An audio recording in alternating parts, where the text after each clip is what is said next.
Um, so, hooray, surprise me, I'm live, and today I'm going to be visiting Andrew Barker, in his studio in Boulder, Colorado, and Andrew is our featured artist at the moment in the Impermanent Collection here on Western Gallery, at western.gallery in your browser. If you're not familiar with his work, we've got several pieces of it on the Instagram, and additionally, his collection that's available right now is up on western.gallery in the Impermanent Collection. That may have been redundant, but everybody's getting on here still, so I'm just kind of talking. I hope that's all right with you. I think that Andy is on here, so I'm going to invite him to join me, and we can get started. Hey, there he is. Hey, George. Hey, Andy, how you doing? Good. How are you? Pretty good. How are things up in Colorado? Not too bad. It's really beautiful out today. It's like 50 degrees and sunny, so That's awesome. yeah. All the I keep thinking about all the fires that were there a few weeks ago, and wondering how that affected things, or if you were aware. I mean, I'm sure you were aware of that, but how it changed your day to day for a minute. Myself, not too much. And I actually don't know anybody directly affected, although, with 1,000 homes being destroyed, you can't really avoid that. But yeah, it was a pretty weird day. Like, like the fires were probably about 5 miles from me, but I could see them from my deck. Yeah, and it was just like, heartbreaking loss and devastation. So Yeah. Well, I'm glad that it snowed and they got put out. Before it got worse. So, and I'm glad that you were not really affected and were able to kind of keep going with your thing. I was just about to say, I think before you came on, that you just moved into this studio not too long ago. Correctly? yeah. I kind of joined last beginning of December, and kind of just been moving in slowly. It's a collective where we actually have a gallery in the front, and it's in the arts district. So there's a lot of like events here. It's Cool. Specifically, like First Fridays are like a big thing here. Like Cool. they put up, stages in the parking lot, and yeah, it's kind of a big party. So yeah, it's a pretty good location to be in. I'm looking forward to being here for the year, and just being like in an artist community. Mm-hmm. Awesome. What is that like, working in like a more community kind of setting as opposed to your apartment these days? You have your own space in there, so I mean, I'm sure you have like the solitude you need, but Yeah, I would put some quotes around my own space. It is kind of like a shared environment. I have a corner here, which is fantastic. Oh, okay. And I have like a space mate over here, and she does amazing work. And Cool. Actually, and like this time of year, it seems like pretty quiet. And since I come in mostly in the evenings and the weekends, I don't see too many people. Gotcha. So it is just like a great place to come and like, put on my headphones and, work for hours on end. So That's awesome. yeah. Cool. Well, so I guess one question I would have is, well, I guess, the studio, we do like a studio tour. Do you want to show us like any more than we've seen sort of the corner, or? Sure. I know, like in your intro video, you gave us a little, overview of how you start in your sketchbook, which I think was really cool, by the way. Start in your sketchbook and then move it to the larger paper with tracing paper and whatnot. But I'm curious about how your studio functions and how that works with your process. Oh, sure. Let me attach that. Awesome. So this is basically the space that you saw in my intro video, and I have Hmm. actually worked on that piece more. Oh, cool. That's right here. So I have inked it, and I am starting to add some watercolor to it. Uh, Cool. this was the original sketch that I did before transferring it to the watercolor paper. Nice. Um, so yeah, this is whoops. That was kind of like the initial sketch for this particular one, and then this is the sketch for Dusk, which is Hmm. right over there. If you can see through the glare, just Yeah, got a I can see frame your and rose baked on it. fluorescence. Yeah. That's cool. um, so I, yeah, I love that one you're working on. It's so active. yeah, I think what I really gravitated towards this one after this Dusk one, just because this one is like so like ordered and balanced, and I just really wanted to change to something like more organic and with like a lot of like movement. This is gonna Cool.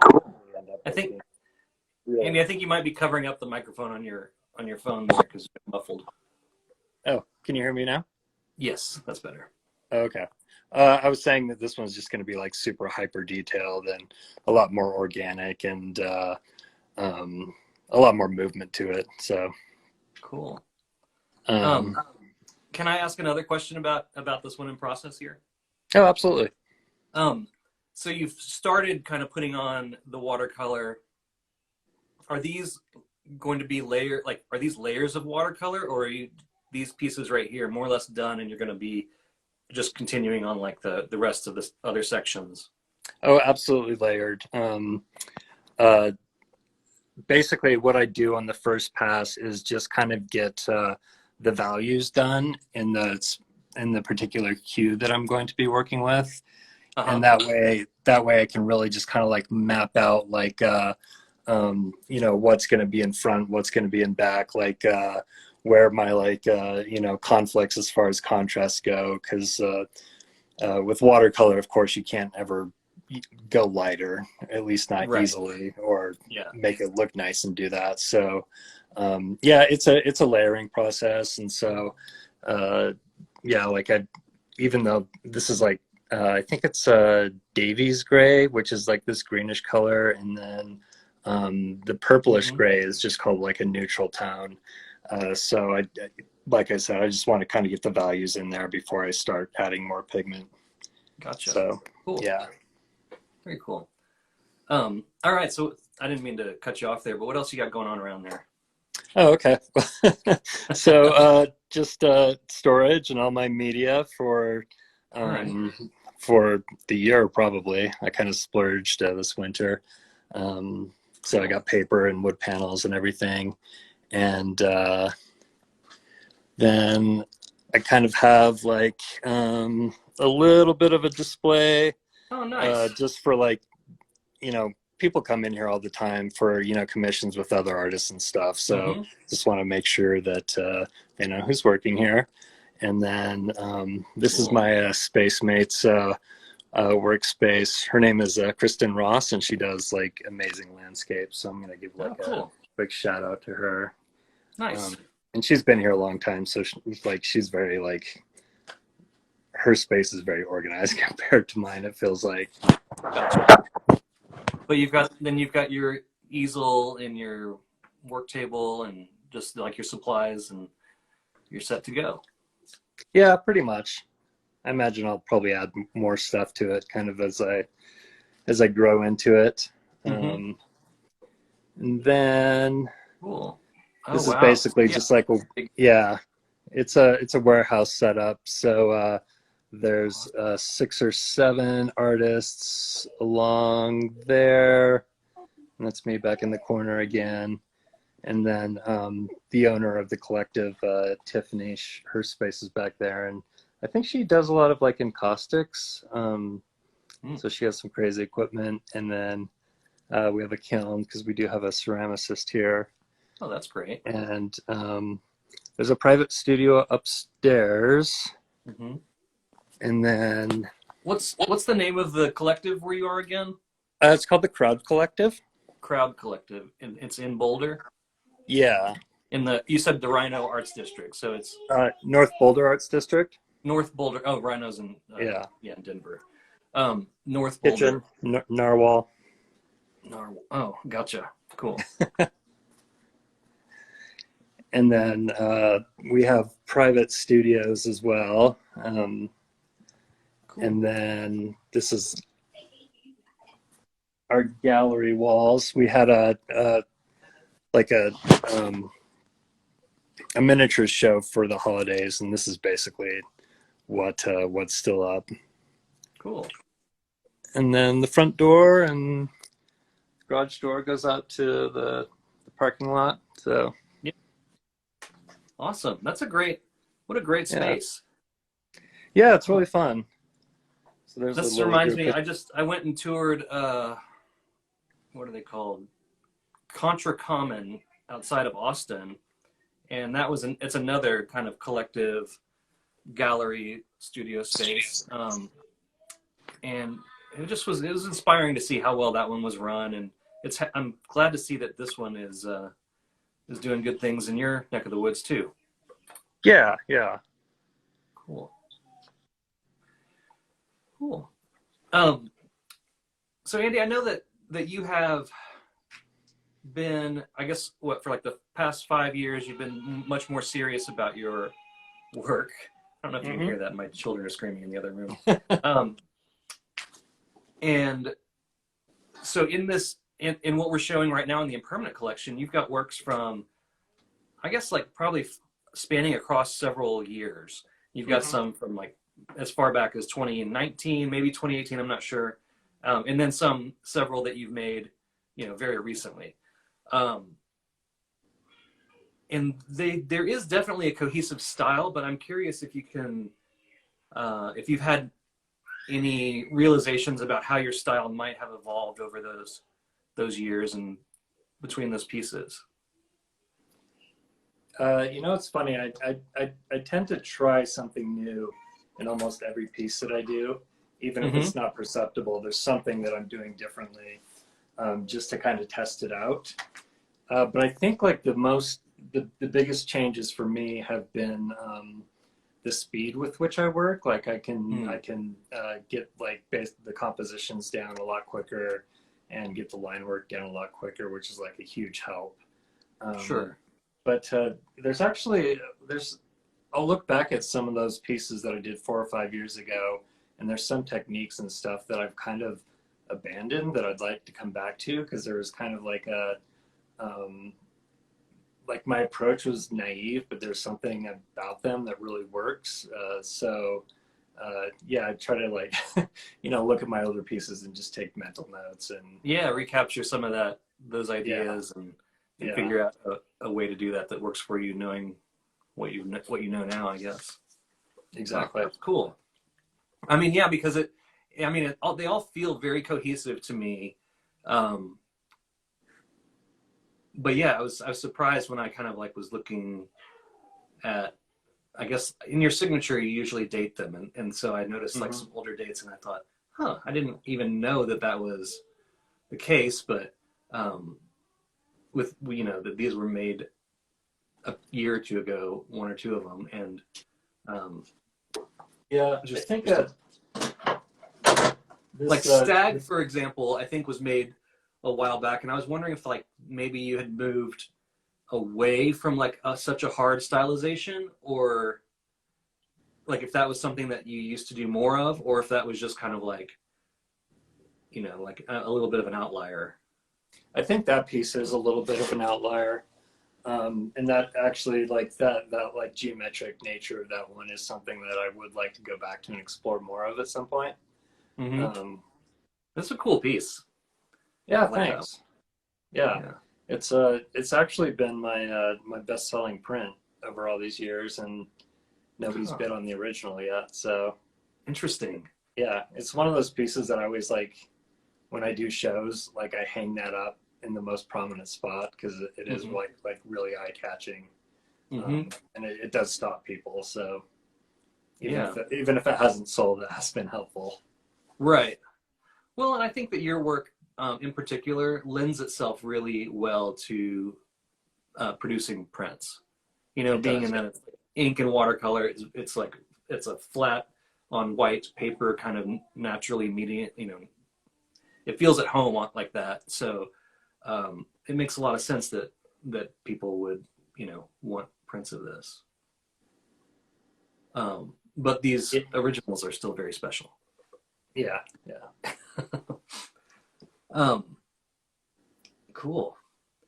Do you have any favorites from this? I don't know how many there are, like 9 in this collection. Oh my goodness. Favorites. 10, I guess. Yeah. Well, you don't have to pick a favorite, but I just didn't know if there were some that you just were really stoked about. Huh. I'm pretty stoked about and I've sent you a couple close-up videos of the pieces that I've used some metallic watercolors on. Yeah. Like I have this piece in the Aquila. new Western Talent show, and I don't know, my camera probably isn't going to catch it, but there's like some, you know, some metallic highlights in the wings and trying to avoid the reflections. Yeah, And the and then the neck feathers. feather. Yeah. And then these cranes as well have that kind of just Okay, cool. their wingtips and a little bit in their red crowns on their heads. So that's been really fun. I'd like to, you know, play with that more. And someday I'll learn how to actually do like gold leafing. Yeah. Well, I mean, these metallic inks on here look really great. I didn't realize the cranes had one that's had some metallic in it. That's really cool. Yeah. Can you tell me when I visited you last summer, we talked a little bit about Spectrum and kind of the story behind that. Would you mind telling me a little bit about where that one came from again? Oh, sure. So I was involved with the crew that was putting on the Boulder TEDx events and basically doing artwork before COVID kind of closed those down. And the theme of one of their series was Pride and Prejudice. And so that particular piece, what I wanted to do was recreate the Pride flag with birds that you can find here on the Front Range that represent each of the colors in the Pride flag. So. Oh, got you. Yeah, very cool. I wish I had it here so I could show it and people would know what I'm talking about. But oh yeah, is that one still at your place? Yeah.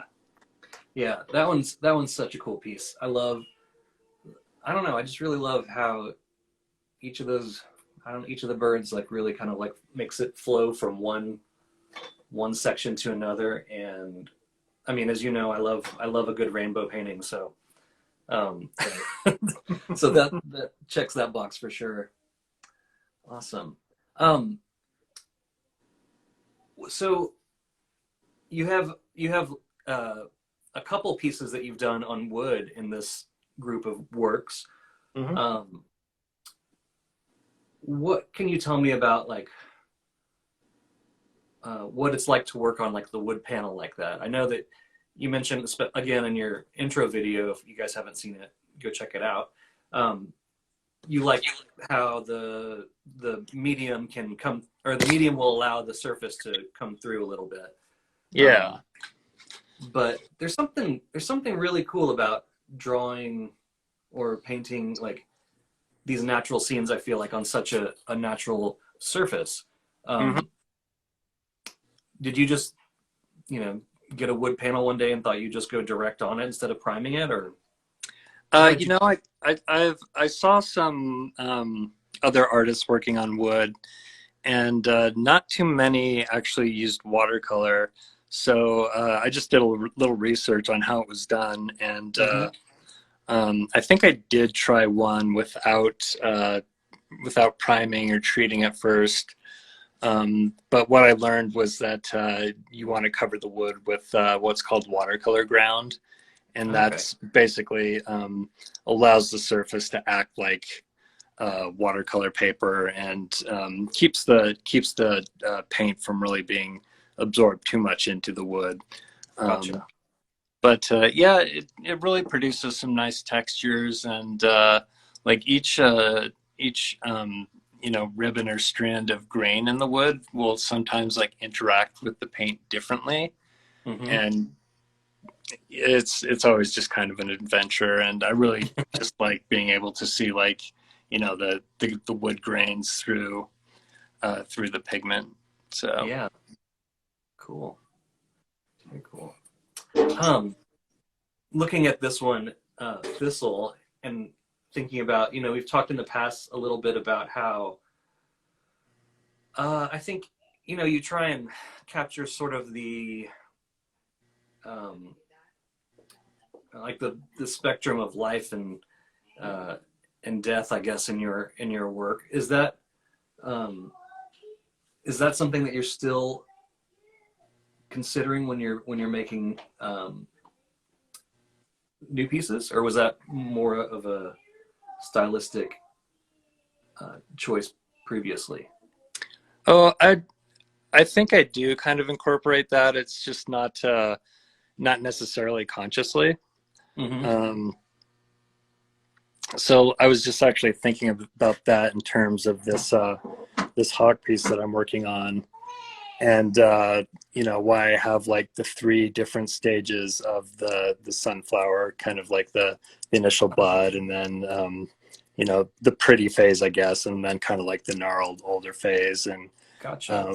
I didn't plan that. Like I just had like these images from my garden, and I was like, whoa, this is kind of like a metaphor for life. Yeah. Your youth, uh, your your adulthood, and then your old age.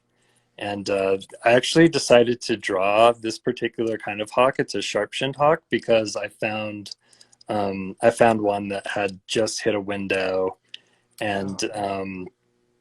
had died, of course, and then I buried it. And I thought it covered it well enough with rocks that like no like scavengers or anything would get to it. But I came back 6 months later, and a fox had like dug like under the side of it, and Wow. there was like a trail of feathers coming out, and I was just like, well, I tried, but at least like Yeah. now I can honor her in like a painting. So Oh man. yeah, Well, that's cool. That's a cool way to I don't know, to revisit that experience. And then I like how you've really freed the hawk in this painting. yeah, yeah. So That's I awesome. really wanted to this one to have like a real kind of like celebratory like feel to it. Yeah. So Awesome. Hmm. yeah. Um, are there any kind of like other backstories as inspiration for any of these other pieces that you can think of? Yeah, so I spent a lot of time in the mountains, and like this particular one, actually I'm gonna see if this will work. Mm-hmm. Sort of. But every time I would see a golden eagle, I would watch it for a while, and eventually like ravens would start pestering him or her.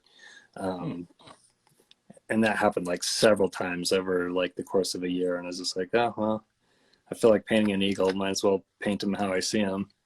Interesting.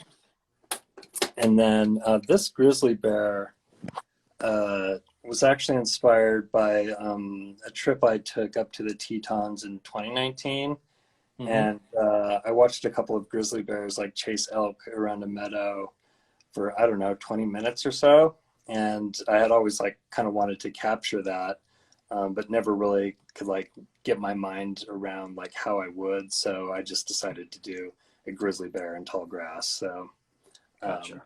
yeah, that was the impetus for that. And then um,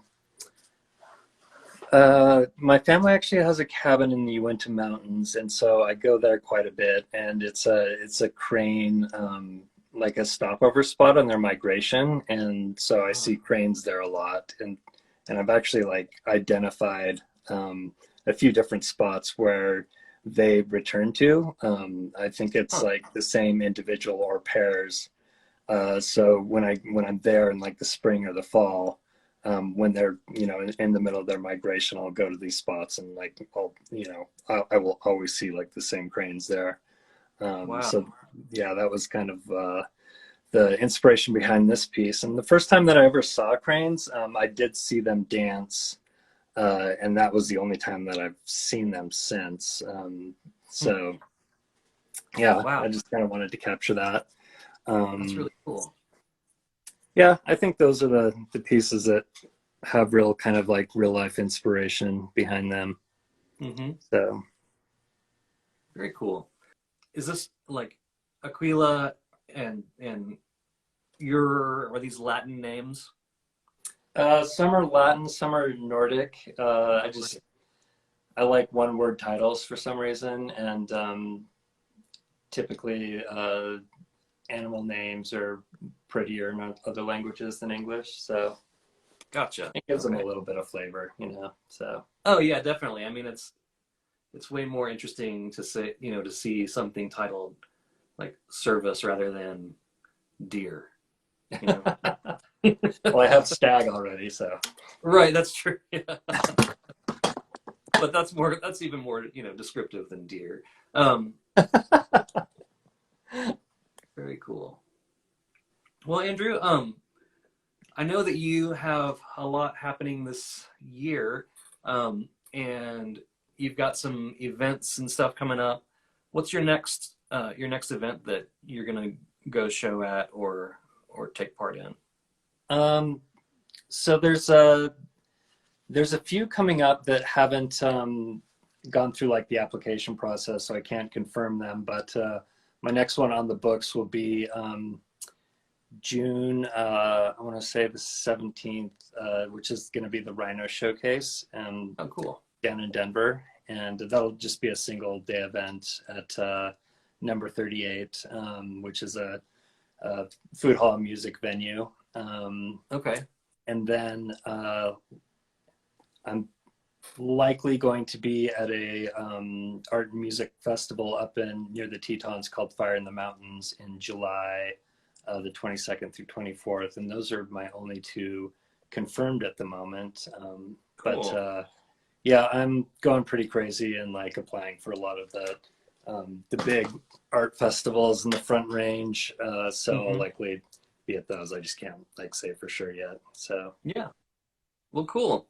yeah. Well, yeah. Is there anything else that you'd like to mention before we say adieu, or um, I guess it would be good for us to mention your Instagram is pdx_Barker, Hmm. which I suppose if anybody's seeing this, they know that. I don't know why I do that every time.